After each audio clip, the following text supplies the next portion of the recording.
Welcome to the Find Your Leadership Confidence podcast with Vicki Nedling. You are about to discover impactful lessons that help you grow as an individual, grow your confidence, and find the positive and good within you, so you powerfully and authentically become the best version of yourself. Be sure you visit our website at www.findyourleadershipconfidence.com. While you're there, subscribe to us via your favorite network. Now tune in, get ready, and enjoy the journey of emerging as a leader of exception in the 21st century. Welcome, everyone, to the Find Your Leadership Confidence podcast. I'm your host, Vicki Nedling, and I am calling in from Roswell, Georgia, as always. The goal of our podcast is to share topics and guests that will empower you to grow as a confident leader in business and in life to the next level. Today, my guest is Andrea Hayley-Sankaran, and she is affectionately known by her students as the food guru. So all of you that are thinking of how to eat healthier, you screwed up your January resolutions and you need a reset, you should get a pen and pencil right now. She helps entrepreneurs, women entrepreneurs, as well as I'm sure men, to help them take control of their health with diet and lifestyle habits that you actually can live with and love to implement. The food guru and joyful health, Andrea Hayley-Sankaran, will empower women with the personalized diets and lifestyle habits that will lift their lifestyles. Our suggested title today, the one that I think you all are going to love, is How to Eat Healthier Without Feeling Deprived. Who wants to do that? Everybody raise your hand. Yes. Please join me in welcoming Andrea Hayley-Sankaran. Welcome. Well, hello. Sorry. Hello. Hello. So today we're going to be talking about the importance of taking control of health and diet. And as I said, that's a topic that most people, if they don't, they should care about. But it's always so hard to stick to it, to implement it, get started and then stay with it. So hopefully we'll cover a lot of those things, but I like to give you a first question that's easy to answer, get things rolling. What do you call home? Oh my goodness. What do I call home? Well, I feel like I've created a home and an environment that allows me to be my best. I live in Westchester County, New York, so north of the city, awesome. In a beautiful residential community. I have a backyard garden. I have a desk, which maybe not surprisingly is right beside my kitchen. And, that actually helps me a lot because I can sort of jump up and down. I've incorporated my cooking and food and lifestyle with my work. And I actually see those daily tasks that we have to do as a break, as a way to reset, as a way to process thoughts, make decisions. I'm stirring lentils and I'm like, oh yeah, that's what I should do. And then go back with renewed inspiration.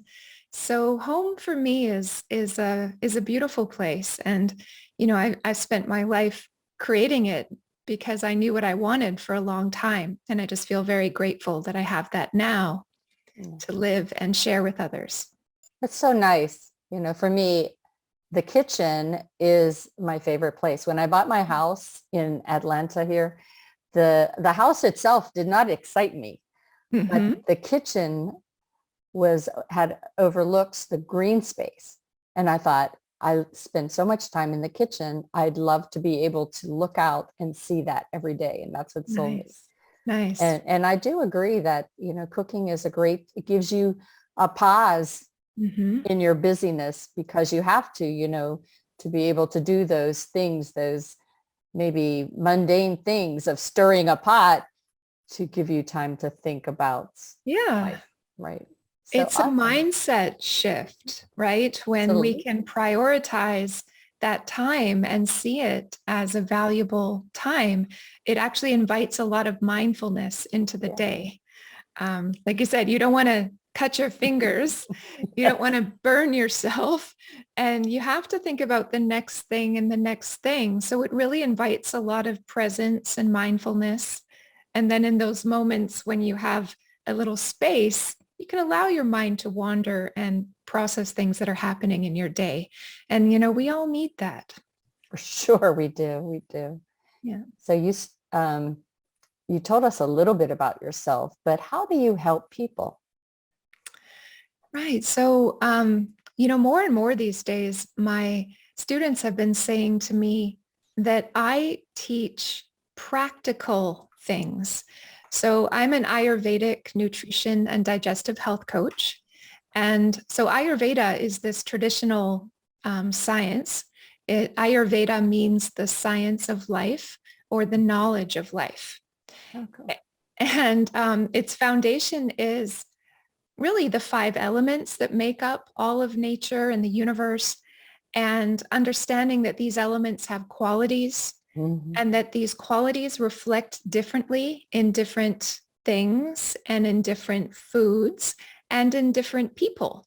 So we talk about 3 body types, and people can identify their body type, whether it's Vata, which is air and ether, Pitta, which is fire and water, and Kapha, which is earth primarily and water. And so Kapha people tend to be more stable, more solid, bigger boned.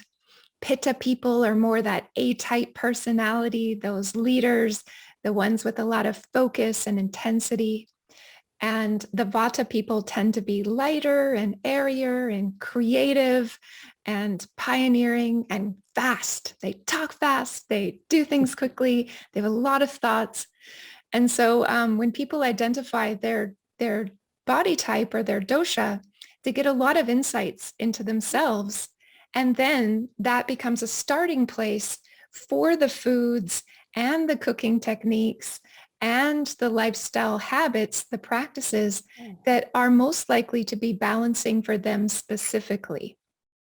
So I educate people about this, and my goal for everyone is that they can find their best, most aligned habits that bring ease and flow into their lives and bring them balance, increasingly more and more balance, so that the good things become easier to do.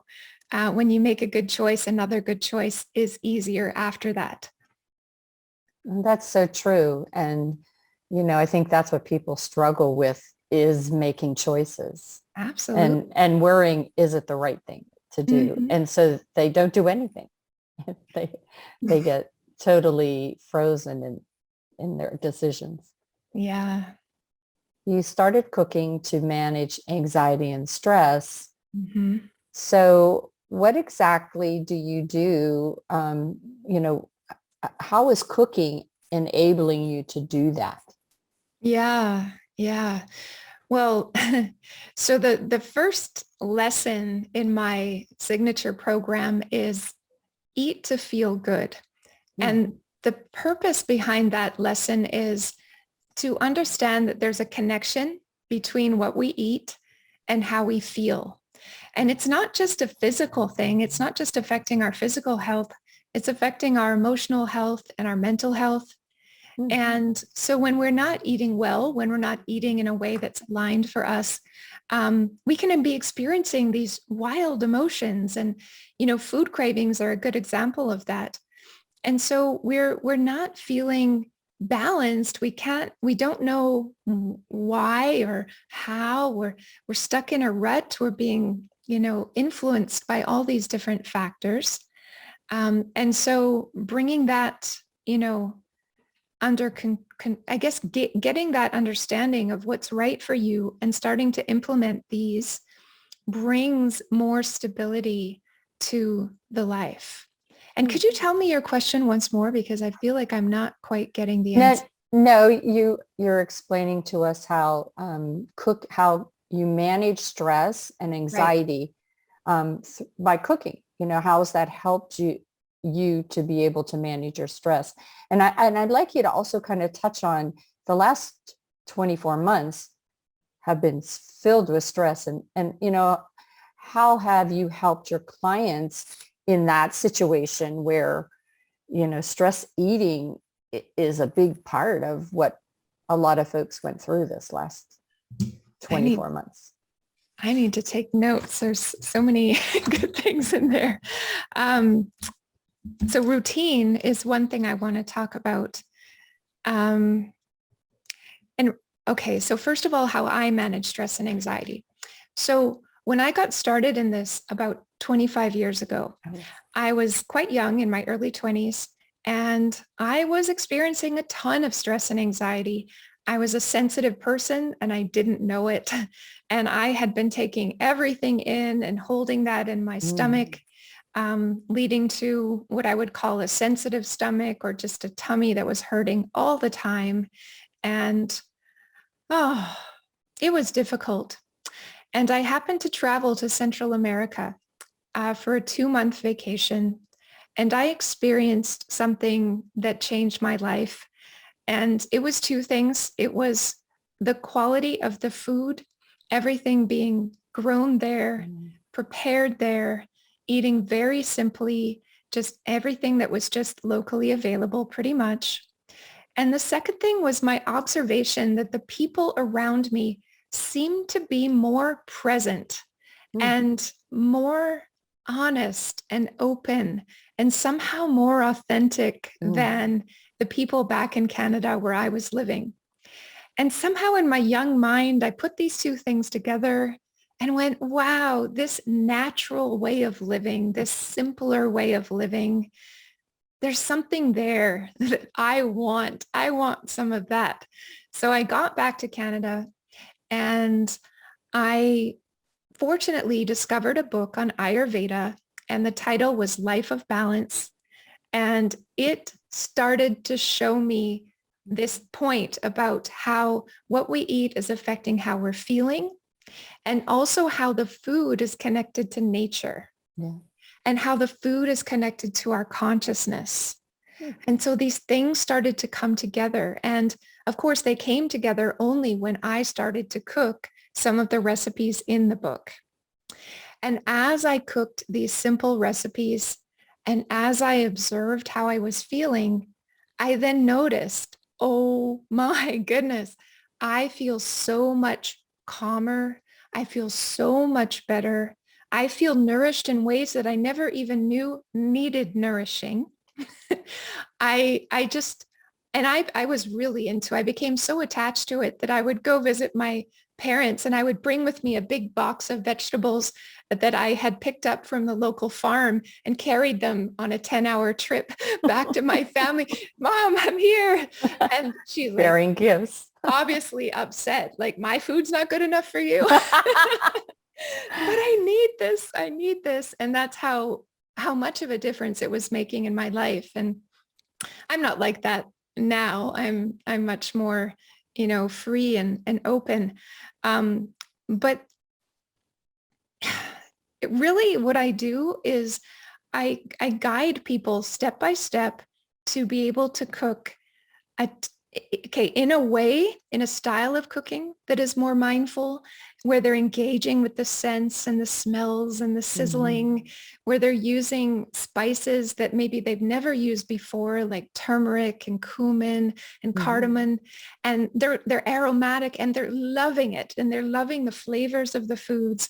So they're learning how to cook in this new way, and that's inspiring to them to want to do more of it. And then the other key part is the routine. So, I have students who've never eaten at regular times in the day in their lives. Yes. Yeah. And I say, especially the Vata types, the ones that are kind of all over the place. And I say, please eat breakfast, lunch, and supper at the same time every day. and they do it. And I'm amazed. I have great compliance when I'm in my students, and they try it. And the transformation is like night and day in terms of how much better they feel, how much calmer, how much more in control of their lives. Because having a routine actually takes away a lot of the difficult decisions. It's a way of controlling the chaos in our lives, actually, to just puts a little bit of thought into creating that routine, and even a little meal planning and knowing what you're going to make, and having these simple, easy recipes to make that make you feel tremendously nourished and alive. And it goes like that. So is it vegan, or do you have meat in your diet? Right. So an Ayurvedic diet or Ayurvedic nutrition definitely includes meat. It includes all the food groups, with the understanding that a food is medicinal or has properties. And so then what we look at is, are those properties good for you? And how much of those properties are good for you? So the different body types have different kind of diets that are more aligned, right? Like a heavier person, a person with more of the earth and the water element, needs to be eating lighter foods, lower fat foods, more flavorful foods with pungent tastes that help to break through the buildup and the mucus that these people tend to experience. Very interesting. Oh my goodness. Yeah, it's like, when it's like you've heard about the diet for your blood type. I guess that would be the closest, where we literally have a diet for body type. But it's a little more complex than that, because things change based on the seasons. So a kind of underlying thing that I really teach is self-awareness and body awareness, and the ability to tune in to, again, how is something affecting you? How is it making you feel? And educating people so that they can make those choices on a daily basis with more knowledge. So I guess that really falls into what you call the eat well, feel well, live well kind of attitude or premise. So as you work with folks, is that what you're trying to show them? If you eat well, you're going to feel well, and in the long run, your life will be better. Is that correct? Yeah, you could say that, eating well is the foundation for a life lived well. It is foundational. It is very holistic, and Ayurveda as a discipline is very holistic, mind, body, and spirit, always looking for root causes. And I think that self-awareness piece, that always tuning in and noticing, and then being able to adjust based on that, is extremely empowering. So as long as we get that piece in place, people's lives can be completely, transformed through that. Do you have your clients journal what they eat so they can like connect the dots that I ate this and this is how I feel? Yeah, I do include a food journal, and, some students are more diligent with that, but they know when they ask a question, they say, well, I ate this, last night. Should I have done that? My first answer to them is always, well, how did you feel after you ate that last night? Right. Did you notice anything different, in your bowel movements this morning? How do you feel the next morning? Because there is a time lapse effect. Yeah. People might say, I felt great when I ate that chocolate cake, and say, okay, how did you feel an hour later? How did you feel that evening? How did you feel the next morning? So when you definitely had that double cheese pizza. Right. But I want to make another point about that double cheese pizza, because I'm very, very big on helping people to enjoy foods that they love. And someone might love double cheese pizza. And so can I give a tip on how to enjoy double absolutely. For me, it's just having a smaller piece. Oh yeah, that's a good one for sure. But yeah, so with the food as medicine knowledge, what I would do with that double cheese pizza is I would add some nice fresh black pepper on top Okay. because that adds digestive support from the heat of the black pepper and the pungency to help to digest the heavy, rich, gooey cheese and bread. I would also add balsamic vinegar because balsamic vinegar tastes wonderful with cheese actually on pizza. It does. It does, right? And it's sharp and heating again. So because wheat and cheese are both quite sweet, they are heavy and they cool and suppress the digestive system. So we're adding the black pepper, we're adding the balsamic vinegar. And then if you can have a side of cooked greens or maybe some arugula or even a salad with arugula.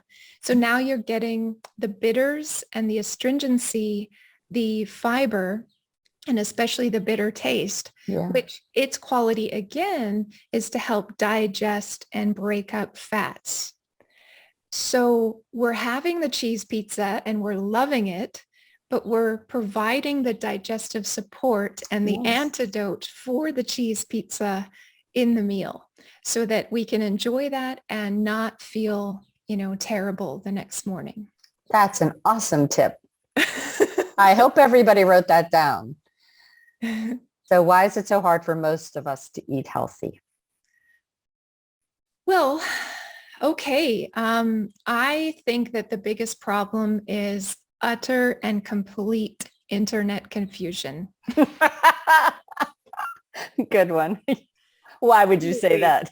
Absolutely. It's crazy out there, and what makes it worse is all the marketing. One of my students sent me a link yesterday for some turmeric superfood that's going to cure all of your nighttime cravings problem.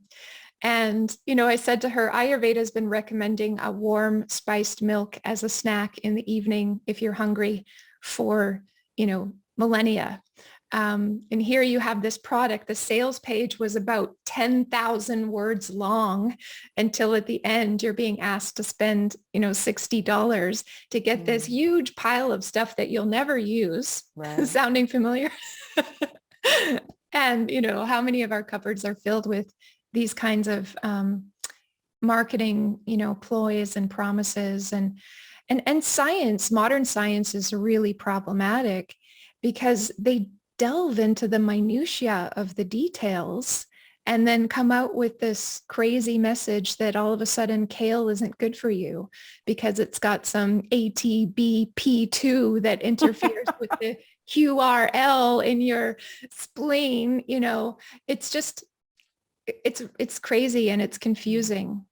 So what I love about Ayurveda is that it is an ancient science. It is very complete. It is very complex, but it doesn't really change, and it hasn't changed for, Ayurveda is as old as 2,500 years or even older, depending on who you ask. And that knowledge has survived and sustained and has that lived experience. So I can always come back to this traditional knowledge and go, well, what does Ayurveda say? And that just gives me complete peace within myself and in terms of what I'm doing. And I don't allow myself to get caught up in all these other things. And that's what I provide is this. Yeah. Awesome. Yeah. So I think you really touched on my next question is why do we fall off the wagon? And I agree. There's just so much, even text coming in. You have the internet bombarding you, the television bombarding, text now sending you messages on how you can do things. Yeah. So how does a person go about eating healthier without feeling that deprived? You touched on a little bit about the pizza, but what else, about the person who has the sweet tooth or the person that, doesn't like vegetables and fruit? How do you help them to not feel deprived? Yeah, well, for the sweet tooth, so the first thing I would say, if you're going to have dessert, have it after lunch. because lunchtime, our digestive strength is so much greater. We have the ability to process a lot more variety. The other thing is I would educate the person to tune in more to the sweet taste in general. So almost everything we eat in the diet is sweet. You know, meats are sweet. Dairy is mostly all sweet. Grains are sweet. Most of the vegetables are sweet. Nuts and seeds are sweet. Everything is. And so first of all, noticing that and starting to get that sense of sweet under control. And then I would encourage the person to add more bitters into their diet, because bitter is the opposite of sweet. And, you know, people have different tolerances for bitter. And so start with what you can tolerate and just keep including that a little more, a little more, a little more, because that's what's actually going to reduce your need for sweet. It'll start to bring down how much sweet satisfies you, you know, to the point where having rice is actually sweet and satisfying. The other thing is I'm a huge fan of healthy desserts. By healthy, I mean something like a date square. So you take dates and warm them up. And I have a recipe I did recently with orange 3 ways. So we take the orange juice, the orange zest, the orange peel, cook it into the dates, have some good quality like Scottish oats or, you know, old-fashioned oats. You've got butter is a perfectly healthy food as long as you don't have too much of it. And then you can get an unrefined sugar, something like jaggery, or there's this panela sugar at Whole Foods these days. Yeah, it's truly unrefined. So it's different from raw sugar, which is really just refined sugar with a few things added back in. This one is just like cane juice that's been evaporated. It's truly unrefined and it's full of minerals. And so the more nutrition you get into the sweet with the fruits and the grains and the quality sugar and the quality fat and the minimal ingredients, then when you have that, it doesn't have such a simple sugar kind of effect. It has more of a complex carbohydrate, lasting benefit. You're getting nutrition, you're getting some health qualities, and you feel incredible because you're also getting some sugar. And so having that, and I guess maybe making that, because that's really hard to find out in the world. So getting yourself a recipe, and I'll make up a batch and keep it in the freezer. Fortunately, I have some self-control, so I don't eat it all. Sometimes I have to give, you know, I'll also give it away, but keep it in the freezer. And then when you're really having a hankering for a sweet, you know, have one. That's an excellent idea. Yeah.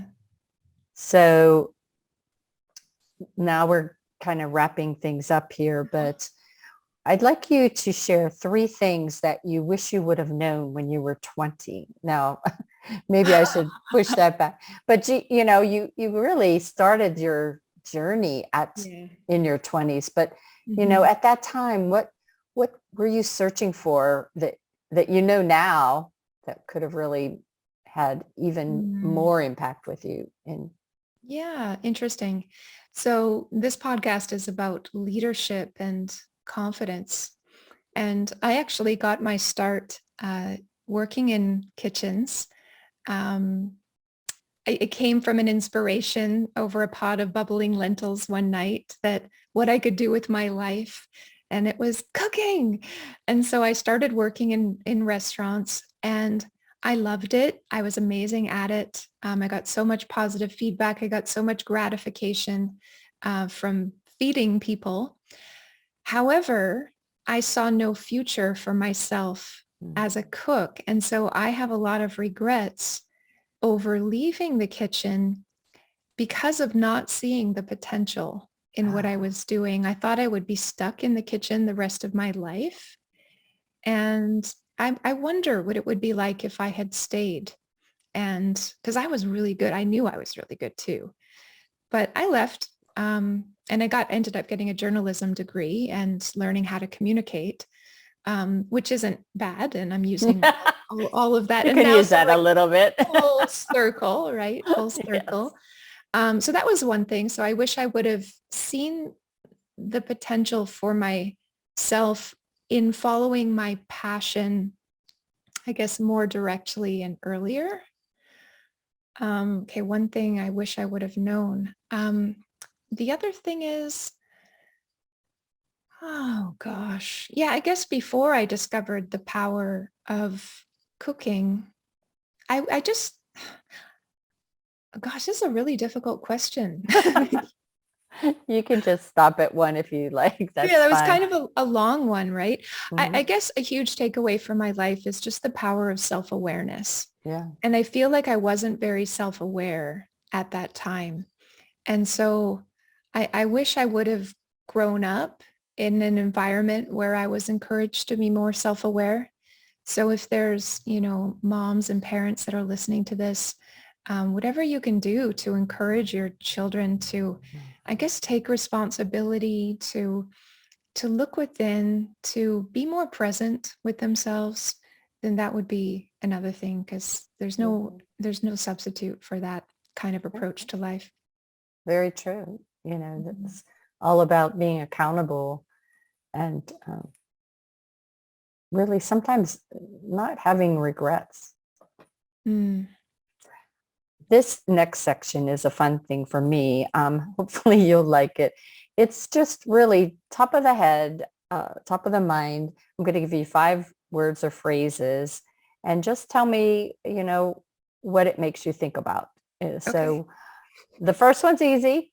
What are your top 3 favorite foods? Top 3. Just if you could only have these 3 things, what would you want? Apples, Yeah. leafy greens, and basmati rice. Okay. What kind of apple?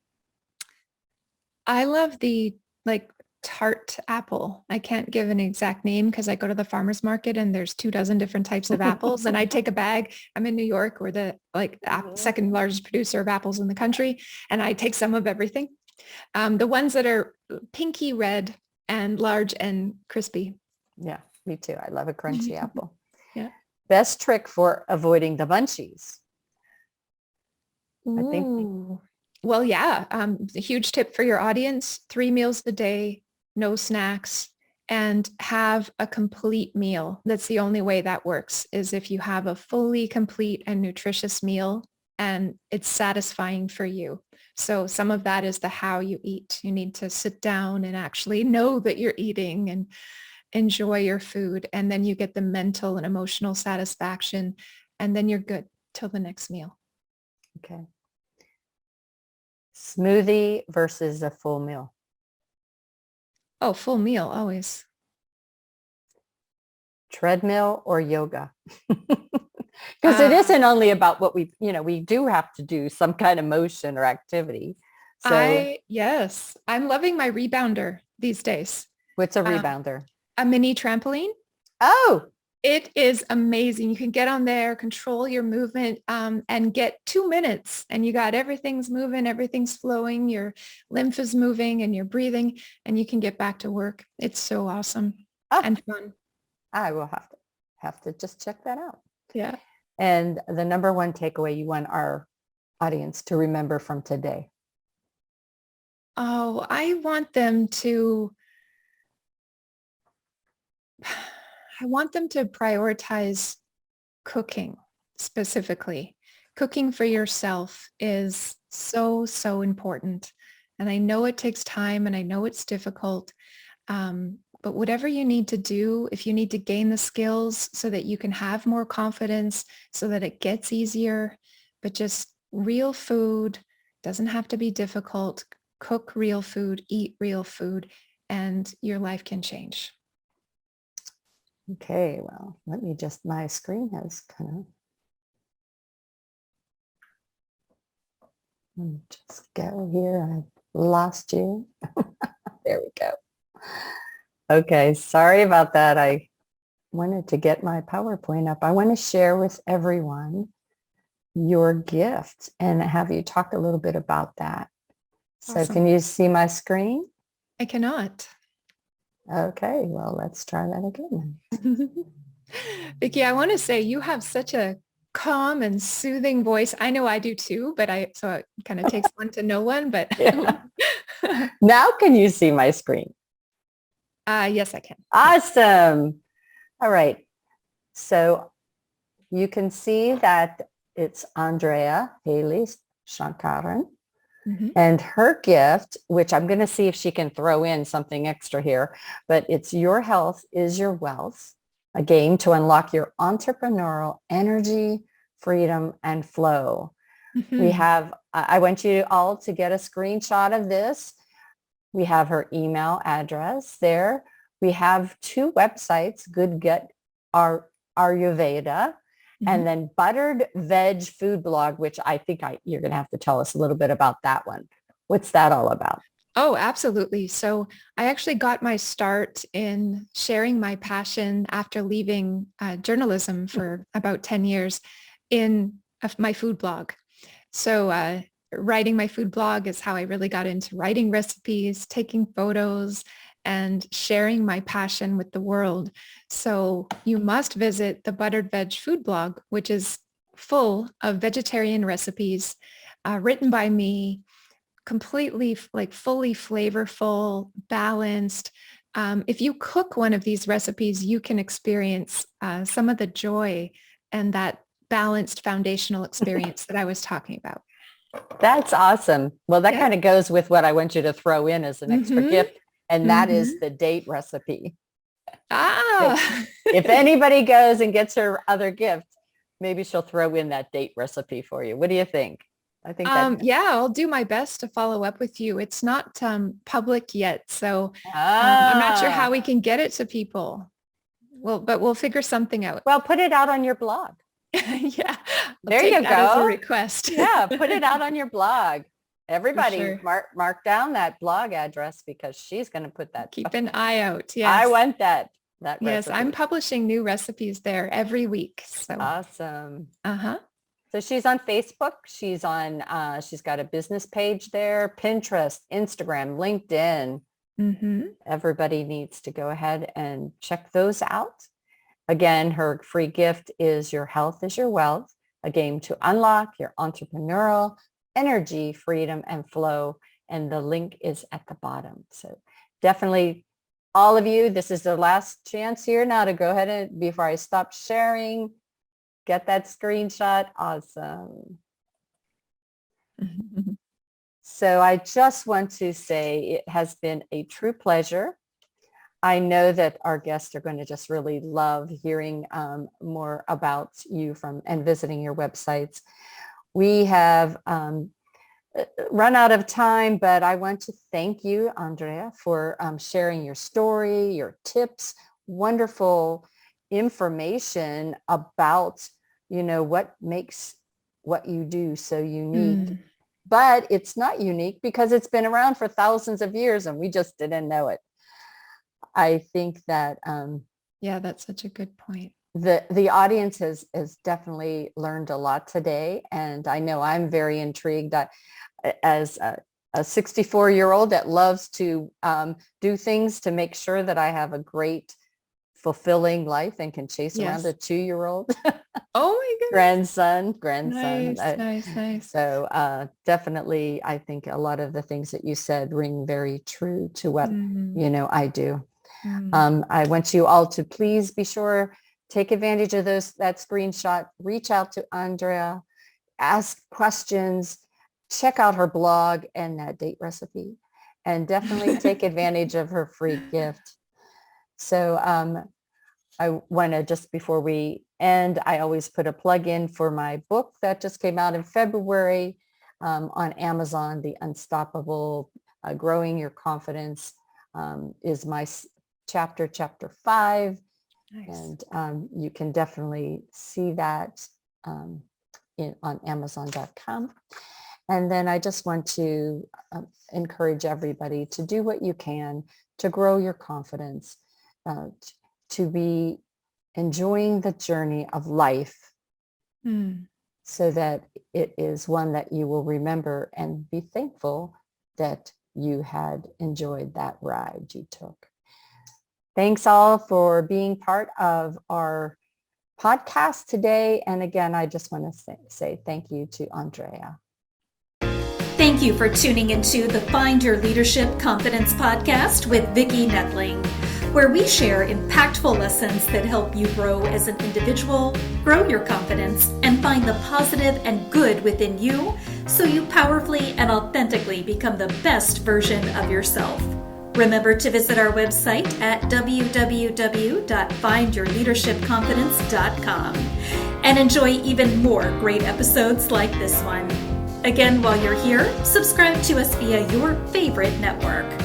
We look forward to seeing you next time on the Find Your Leadership Confidence podcast.